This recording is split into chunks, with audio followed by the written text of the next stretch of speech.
Bonjour mesdames, bonjour messieurs.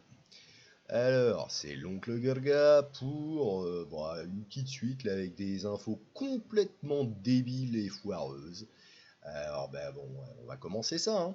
Pam, pam, pam, pam, pam. Ouais, j'essaie de trouver un générique, mais je fais ce que je peux. Alors, première, Suède. Une juge de la Cour suprême condamnée pour vol de jambon et de boulettes.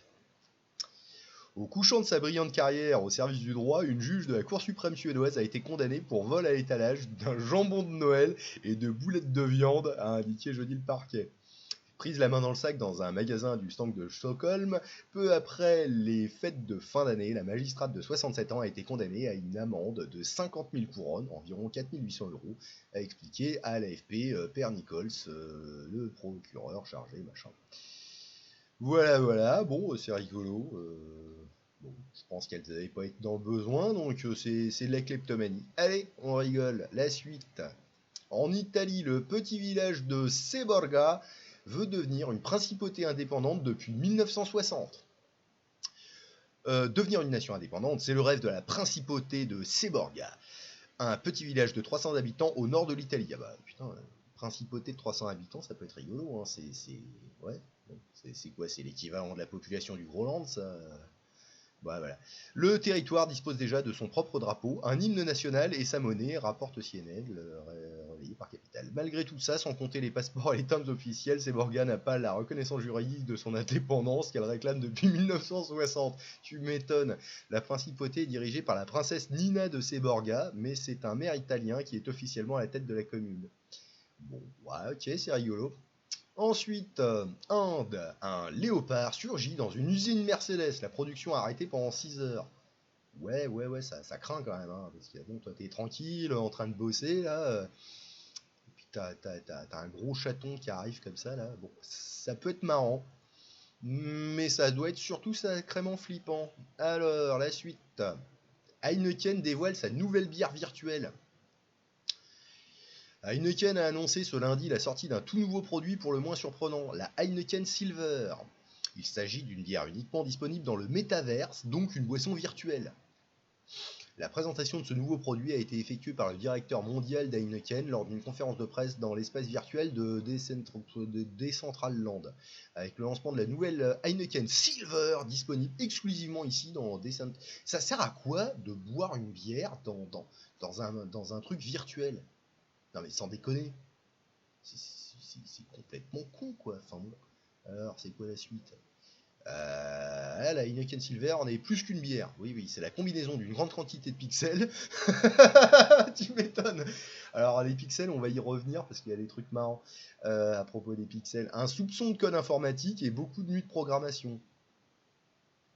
Oui, bon, ok. Aucun ingrédient caché ou même d'ingrédient tout court. Bah oui.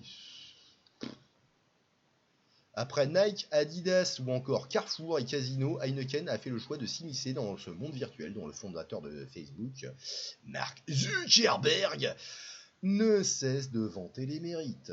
Voilà. Lors de cette conférence de presse virtuelle, l'ancien footballeur Thierry Henry est apparu sous forme d'avatar en train de jongler avec cette canette d'Heineken Silver. Oh là là là là là là. Oh là là là là. Alors ça donne quoi ça? Bon, je vois que ça fait 9 minutes, on va pas se les taper. Hein. Non. Virtual Heineken Silver is more than just a beer. It's a Oui. combination of a large quantity of pixels, a dash of coding, and many tireless nights of programming. D'accord. We are so Ouais, ta gueule. Ok, la suite, toujours dans la bière. Présidentielle 2022, il finance sa reconversion professionnelle en brasseur grâce à une cuvée à l'effigie des candidats. Un nordiste qui souhaite se reconvertir dans la microbrasserie vend une cuvée de bière spéciale élection présidentielle pour financer l'achat du matériel. Cuvée présidentielle, après les chaussettes à l'effigie des candidats à l'élection présidentielle, les têtes des prétendants à l'Élysée s'affichent désormais sur des étiquettes de bière. À l'origine de cette initiative, Stanislas Petit, un Lillois qui compte financer sa reconversion professionnelle en brasseur avec les revenus des ventes de ses bières. À défaut de mobiliser les foules, la campagne de l'élection présidentielle 2022 inspire les entrepreneurs qui, pour certains, y voient une opportunité intéressante. C'est le cas de Stanislas Petit, un Lillois de 29 ans.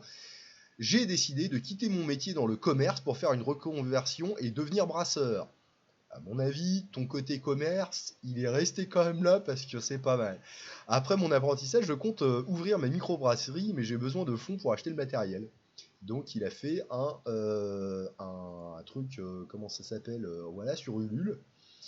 Et puis voilà, il compte en écouler 200 packs de 6 pour arriver à son objectif et rentrer dans ses frais. Le mieux pour lui serait d'en vendre davantage pour dégager des fonds. Bah ouais. Alors on va voir un petit peu à quoi ça peut ressembler ça. Voilà. Alors on a Valoche, on a Manu, et puis on a le Z, Eric le Z. Voilà, alors je sais pas laquelle vous préférez, j'en sais rien. Voilà, moi je serais tenté de goûter toutes, histoire de voir. Mais bon, c'est rigolo, c'est rigolo. Et alors, on continue dans le foutage de gueule et les pixels, avec Coca-Cola qui lance une nouvelle boisson au goût étonnant.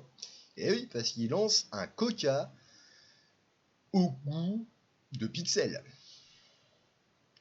Eh ben, putain de merde. En effet, le Coca-Cola 0 bit doit évoquer auprès des consommateurs le goût des pixels. Coca-Cola 0 sugar bit rend tangible le goût intangible du pixel. Ce foutage de gueule, a déclaré Oana Vlad, TPS, directrice principale de la stratégie chez Coca-Cola. Selon elle, la boisson aura le goût Coca-Cola que vous connaissez et aimez avec des éléments brillants au départ et rafraîchissants à la fin. J'ai jamais goûté un truc qui a un goût brillant, moi. Des éléments brillants, surtout. Je sais pas. Personne n'a jamais goûté la saveur d'un pixel. Oui, l'entreprise a donc le champ libre pour laisser aller son imagination, mais aussi celle des consommateurs. Et surtout pour bien se foutre de la gueule du monde. Une boisson inédite révélée dans Fortnite. Attention, cette boisson sera disponible dès le 2 mai 2022 en ligne aux États-Unis, jusqu'à épuisement des stocks. D'autres pays d'Amérique latine ou encore la Chine auront aussi l'occasion de goûter le Coca-Cola inédit, dont l'annonce a été faite via le jeu vidéo Fortnite. Il s'agit de la deuxième boisson innovante lancée par cette division du géant américain après Coca-Cola Starlit, une version du soda emblématique avec une saveur inspirée de l'espace. Voilà, goût vide intersidéral. Tiens. Nos fans sont intrigués, ils adorent la nouveauté ludique. La nature abstraite des descriptions de saveurs offre une opportunité de débat et de discussion. Et surtout, tu peux vendre n'importe quelle connerie. Bon, bah voilà, c'était Tonton Gurga. On va s'arrêter là. Mais c'était plutôt rigolo. Bisous les petits gnous.